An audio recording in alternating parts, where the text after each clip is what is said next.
ਨਗਾਰਾ TV ਦੇ Canada ਵੇਖ ਰਹੇ ਸਮੂਹ ਦਰਸ਼ਕਾਂ ਨੂੰ ਮੇਰੇ ਦਿਲਜੀਤ ਸਿੰਘ ਵੱਲੋਂ ਪਿਆਰ ਭਰੀ ਸਤਿ ਸ਼੍ਰੀ ਅਕਾਲ। ਮੈਂ ਪਲਵਲ ਜੋ ਕਿ ਦਿੱਲੀ ਔਰ ਆਗਰਾ रोड ਦੇ ਉੱਪਰ हाईवे ਦੇ ऊपर है, NH2 नेशनल हाईवे 2 नंबर पे है।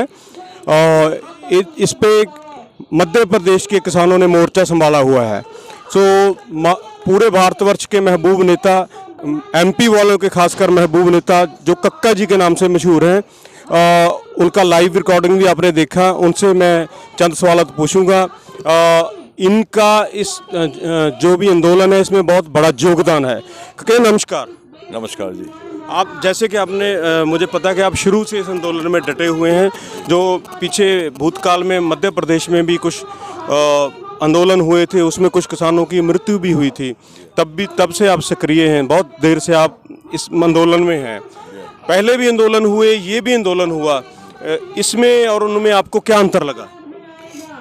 देखिए, पहले जो आंदोलन होते थे वो राष्ट्रव्यापी नहीं होते थे।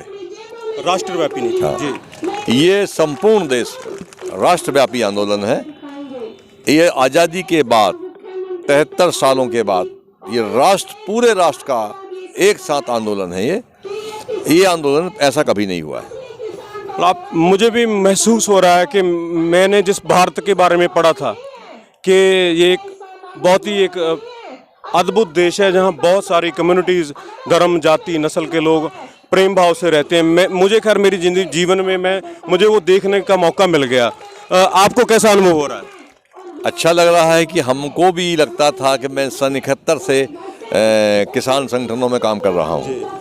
50 वर्ष करीब मुझे हो चुके हैं जी। मेरे मन में पीड़ा होती थी कि हमारी कौम कोई जाति नहीं है, किसान एक कौम है और इस कौम की संख्या 80% है देश में।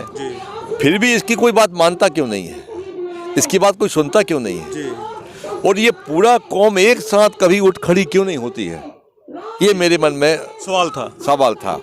इस बार मेरी इच्छा पूरी हुई है और पूरा देश आंदोलित है। रेलगाड़ियां नहीं है, ट्रेन नहीं है, साउथ से ट्रेन नहीं आ पा रही हैं, मध्य प्रदेश से केवल एक ट्रेन आती है। नहीं तो ये रूपरेखा और होती है। हाँ, आबादी 8 करोड़ से ऊपर होती है दिल्ली की। 8 करोड़? 8 करोड़ से ऊपर होती। बंगाल से, बिहार से, कर्नाटक से, तमिलनाडु से, पूरे राज्यों से किसान आना चाहते हैं पर ट्रेनें नहीं हैं। कक्का जी, जैसा कि मैं घूम रहा हूँ, हर बॉर्डर पे जा रहा हूँ और मुझे वाकई आपकी बात सही है, कोई धर्म नस्ल नहीं नज़र आ रही, किसान ही नज़र आ रहा है। सरकारें इस बात को क्यों नहीं समझ पा रही? देखिए, सरकारों का सत्ता का जो नशा होता है वो बड़ा ख़राब होता है। नहीं, वो तो पहले भी बहुत उतरे हैं गद्दी से। पहले भी रहे हैं, पर जब तक वो सड़क पर होते हैं तब तक तो हमारी बात करते हैं और जैसे ही सत्ता में पहुंच जाते हैं वो नशे में जाते हैं जी। जिस दिन किसान, हम उस प्रयास में हैं और देख के जाएंगे ऊपर कि जिस दिन किसान जाति, धर्म, पौआ और नोट के आधार पर वोट देना बंद कर देगा और किसान बनकर वोट देगा, मजदूर बनकर वोट देगा, तो दिन में 2 बार सरकार गिरा सकता है वो। वाह वाह वाह, क्या बात कही, ये सत्य बात। ये है किसान की ताकत। अब बचपन से मेरी उम्र 52 साल हो गई, कृषि प्रधान देश है।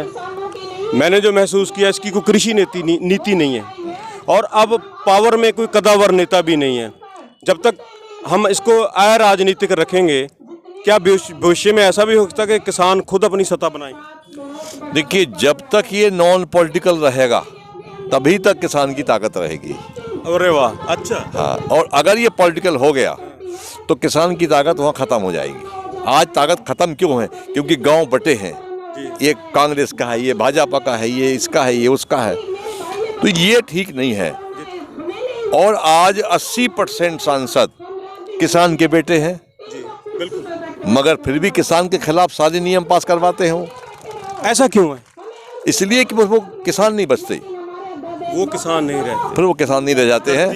हाँ, वो फिर कुर्सी देखते हैं और आगे बढ़ने की उनकी लालसा होती है, उसमें वो सबको बाईपास। क्या उनको नहीं पता कि कुर्सी के चारों पांव तो किसानों ने पकड़ रखे हैं? उन्हें पता है, उन्होंने चारों पांव को बांट रखा है। तो आप भविष्य में क्या आशा करते हैं कि वो जो बटे हुए पांव हैं उनको एक करना, चारों पांव को एक करना। और ये अपील कर रहा हूं मैं लगातार कि एक बार जीवन में किसान, मजदूर और देश का नागरिक बनकर वोट डालिए।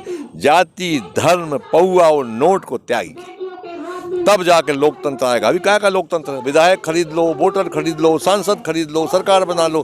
तो खेल सेल एंड परचेज का खेल अभी लोकतंत्र में चल रहा है। उन्होंने बिजनेस बना लिया। वो बिजनेस है पूरा। भविष्य में कोई आशा लगती है? देखिए, मैंने बहुत दुनिया घूमी है। जितना प्रेम भाव, जितना आनंद इस धरती पे है, मुझे कहीं नहीं मिला जी। तो इस भाईचारे को मैं सल्यूट करता हूँ, सलाम करता हूँ। बहुत सी विविधताओं के बाद भी हम एक हैं।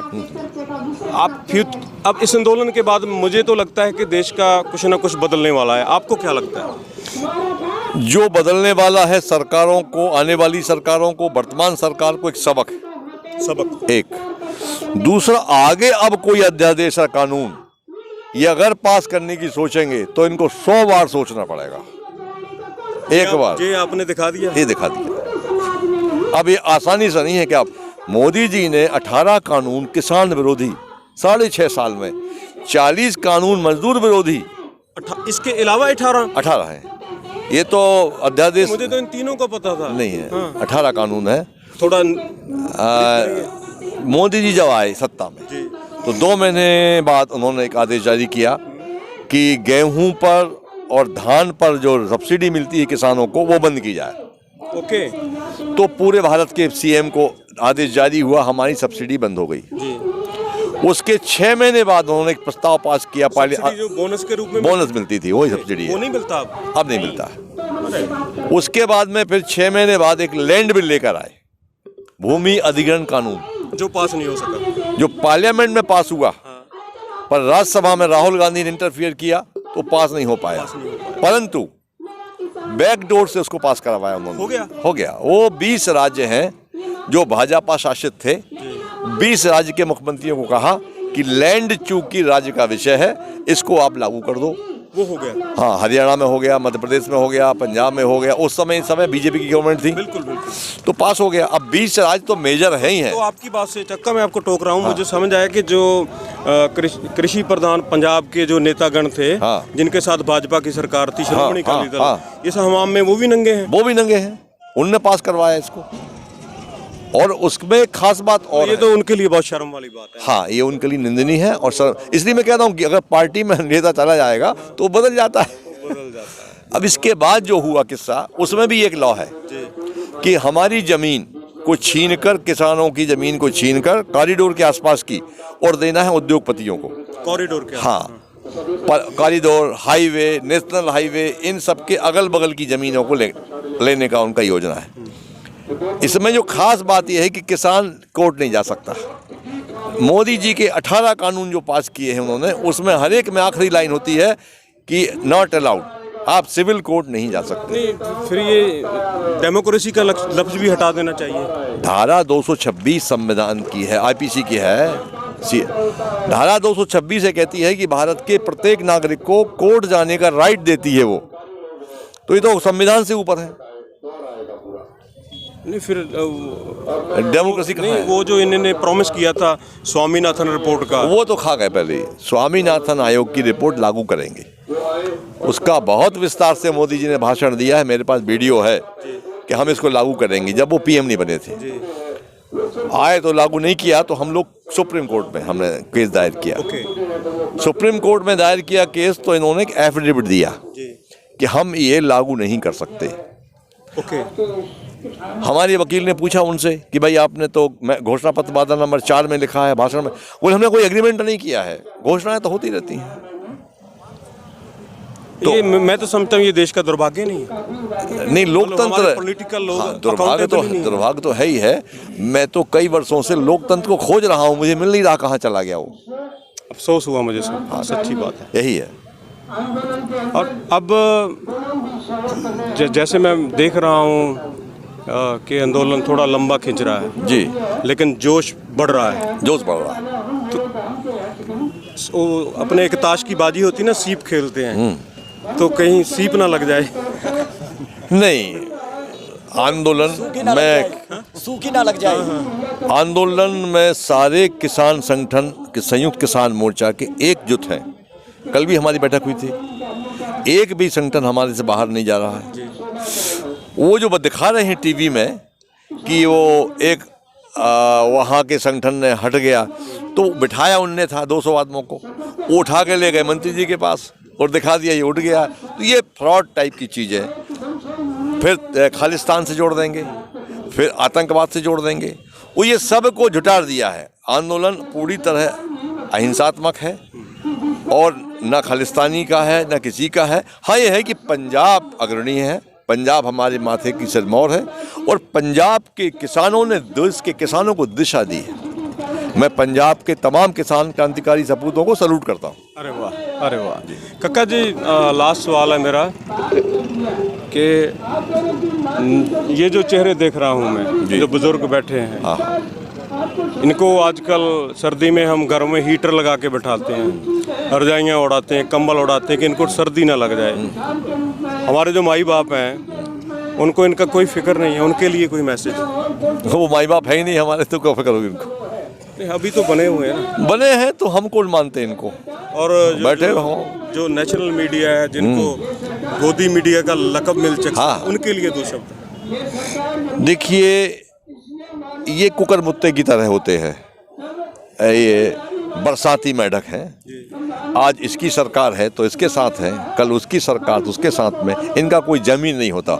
और हमको तो एक पत्रकार ने यहाँ तक कहा कि कक्का जी मेरा चैनल बंद कर दिया, पीएमओ से फ़ोन आ गया कि कक्का जी का प्रसारण रोक दिया जाए। अरे बाप। तो उसने कहा कि आधा घंटे का था, अब चैनल का नाम नहीं बताऊंगा मैं आपको, नया नौजवान था, तो उसको फ़ोन पर फ़ोन आया पीएमओ से, उसने उसको ओवरलुक किया तो चैनल हेड आके बंद कर दिया। तो मैंने कहा यार आधा घंटे का था तो तुमने बंद नहीं कर दिया? तो वो दिल्ली से थे, मैं एमपी से था, तो बोले हाँ समय समाप्त हो गया। उसका फ़ोन आया आधा घंटे 15 मिनट बाद कि कक्का जी हम पत्रकार नहीं हैं, हम तो सरकार के भड़ुए हैं। बोले मैं उस देश को ढूंढ रहा हूँ जिसमें मैं पला बड़ा जवान हुआ, उस मिट्टी की तलाश है मुझे। मेरा देश कहाँ गुम हो गया मुझे समझ नहीं आ रही। लोग हैं, भूमि है, देश नहीं है। मैं ढूंढ रहा हूँ गली गली, मुझे मेरा देश मिल जाए, उस माटी से जिससे मैं प्रेम करता हूँ, जिसके लिए मैं अपनी जान नशावर कर दूंगा। ऐसी तमन्ना मेरे दिल में है, मेरा देश मुझे लौटा दो ऐ नेताओं। ये लोग अपना देश ढूंढ रहे हैं, ये गली गली घूम रहे हैं, ये लोग दिन रात इस देश की सेवा में लगे हैं, इनके बच्चे सरहद पे लगे हैं। आपकी एक नालायकी ने दोनों को आमने सामने खड़ा कर दिया। मुझे अफसोस होता है ये बात देखकर कि मेरा देश कहाँ चला गया। मैं दलजीत सिंह, नगारा टीवी कनेडा के लिए, कैमरामैन हरदेव सिंह के साथ, पलवल बॉर्डर से।